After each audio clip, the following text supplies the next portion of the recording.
from his book Dancing in the Distraction Factory, wherein he states that the music video is becoming more of a commercial entity, with less focus being on creative and entertainment purposes.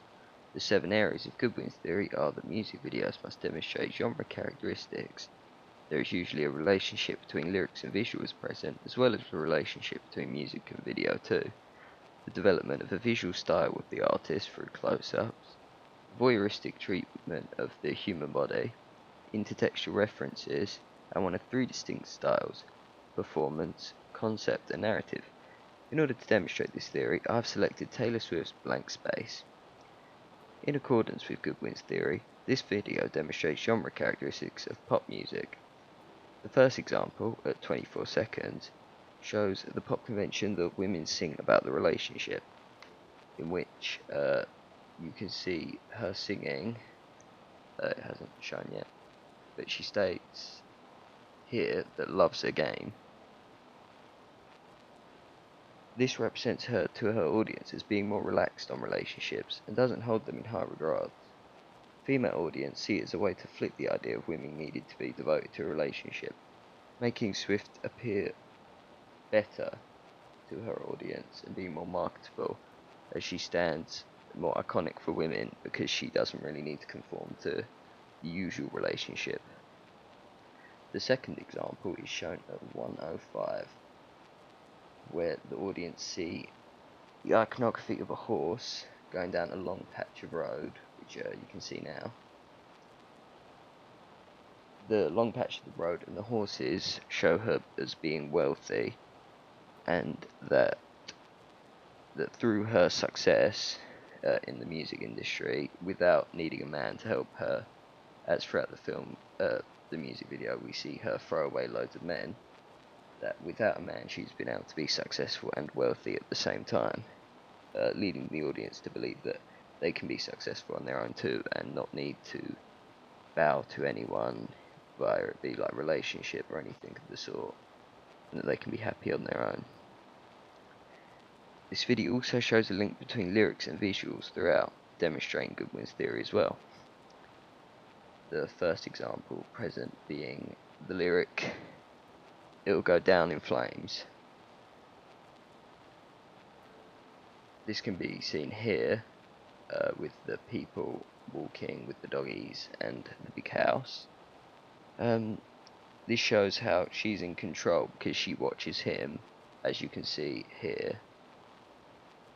Well, it went by, but oh well. She's staring at him. He's looking off into the distance, not really paying attention to her.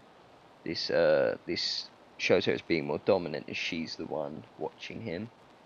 She's setting the parameters of the relationship by saying it will go down in flames, and that she's not being afraid of burning him, telling the audience that she's more dominant. It's okay to be more dominant.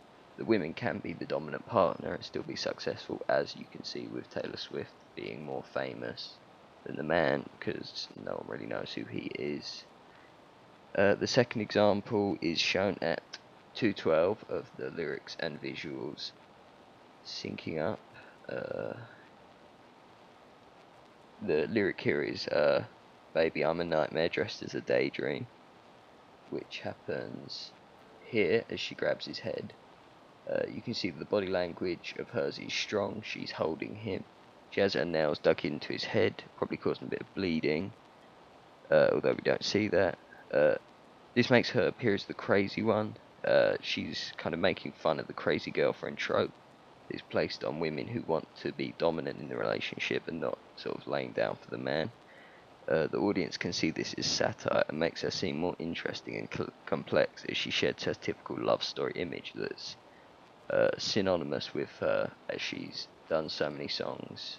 Like I think she actually has a song called Love Story that makes her look very like she's dependent on a man, whereas in this she's essentially flipping it over more until that she's obsessed with love side, which makes her seem more fun with the audience, that she can sort of poke fun with herself and she can be more sellable. Moving on to the next part of Goodwin's theory is the relationship between music and visuals demonstrated. The first example we see at 0007 is the drum beats changing the setting in the wealthy house from like wealthy bedroom to the man arriving, wealthy outside horses, wealthy stairwell, wealthy lady, wealthy stairs again, wealthy man, wealthy stairs. This connotes success from being a dominant woman without the need of a man, much like the first example. That this is telling the audience that in order to be successful, you can go through like the crap relationships and like the hard times that she's gone through terrorizing men in the video, and that essentially by following Taylor Swift's lifestyle, you can become rich and successful as her. Sort of saying to women that you don't really need the man to be the breadwinner, you can be the breadwinner yourself. The second example of Goodwin's theory in the video is at 2:52, and it's a sequence where she's playing with the man's head, but it appears as an apple. If I play it, she's holding the apple, talking. Yeah, and she's essentially torturing the apple, and it's playing on him almost like a voodoo apple. She's always looking at the camera whereas he isn't. He's always looking off to the side. She appears a bit more direct there. Anyway, the music visual part of this is that the drum beat changes between her and her with the apple to the man. This suggests that the man's simple, as he's being represented by the apple, and that this situation of her manipulating him is from her own design. You could say that the apple is the fruits of her labour. The popular saying, essentially, that she's worked hard to get this scenario and that she's enjoying it. The audience can see this as her punishing the man, as earlier she says a lyric. What's the lyric? I can make the bad men good for a weekend. And the audience can see this as she's doing justice. She's punishing the man for essentially coming into her life and then leaving straight away. The next part of Goodwin's theory that's shown is the motive, the selling of Taylor Swift through close-ups and other shots like that to make her seem more approachable. The first example is at 0043. Her hanging and looking there at the audience. Probably full screen.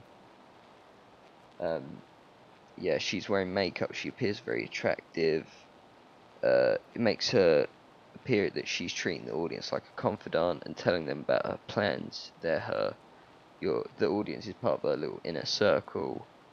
This makes the audience want to buy into her more, as she appears as a female role model in the video.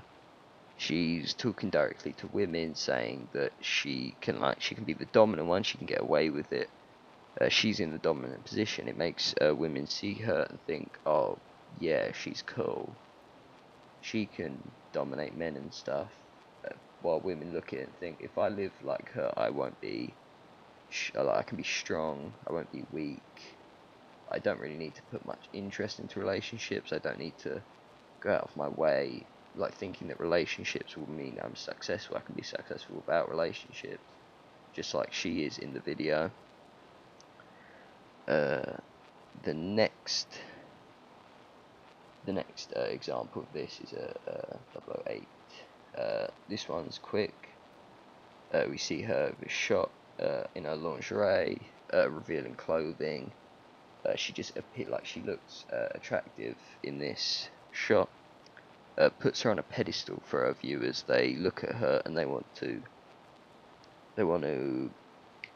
What's the word? Like they want to be her. They want to look like her. They want to buy into products that will make her be able to look like her. They want to follow her just to get more of her lifestyle, so that they can be as graceful and attractive to the idea of music and like the costume that she wears.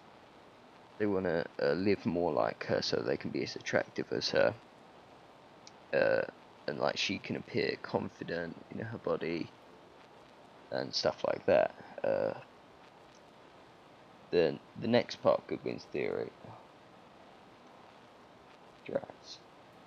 So what I just described, the lingerie, long shot on the bed, making her attractive, was actually part of the voyeuristic part of Goodwin's theory, not the selling her. This does attract females to want to look like her and watch more of her stuff and copy her more.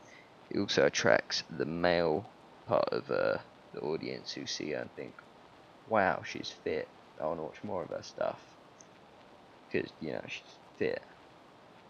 Pretty self-explanatory. Whereas females watch it and think, wow, she's beautiful, I want to look like her, I want to follow her on social media, I want to buy into her products and be more like her. So they follow her, they buy into it, and it feels the commercial part of Goodwin's theory. This video also shows intertextual references, which of course falls in Goodwin's theory. So essentially it's the video selling things to the audience. Right at the very beginning of the video, you can see this car roll up. It's a Ballin car, it's a Shelby Cobra. It's very it's a rare car. It's not very common. It's got more class I'd say, than like a more modern sports car. This shows that rich men want interested in her due to her being rich and influential because of her work. Like, she doesn't need a man, but she keeps getting all these men into her life because they really want to know her because she's rich. She's got money. They've got money, more money. This coerces the audience into trying hard in life to get rich people to fall in love with him, as she can do it easily. From what we see, he just rolls up in a expensive car, and they look at it, they think, if I had an expensive car like that, then I'd be able to get girls like Taylor Swift. Like, he wears a nice suit, as you see there. So they want to really buy into that whole like classy lifestyle with the nice Shelby Cobra. Finally, the last part of Goodwin's theory is that the video demonstrates a performance style. At 2:03, the audience see here a canted angle as they're arguing. She essentially, like, she grabs her head in a really weird way. She starts throwing stuff. She's essentially embodying the crazy girlfriend trope of life, I guess, in that she's going overboard at, as it's referenced earlier, that he's talking to, like, she thinks he's talking to another girl, but she essentially goes off the handles, like shown from the Canada angle. It seems strange what's going on. However, because it's coming from the video, obviously the audience knows that Taylor Swift isn't crazy. It's coming from a more satirical view in the video. They look at it and they think, oh, she can take a joke, she's laughing at herself, I want to buy into that. Like, it's strengthening my relationship with her because she's sort of flipping her identity as being the romance singer, the one who only sings about love songs, essentially going the other side and showing herself to be like the crazy girlfriend. It also like promotes being women being in a strong relationship, because she's essentially got control of him, as we can see on the screen now. She's still got her nails dug into his head. One is almost going in his ear. She's in control, but as the audience can see, that it's in a satirical manner. Like, obviously they don't want to go, like, the female audience don't know to go this far, but they just know that they can be the strong woman and still fall in love, still have money, still have handsome men come to their door.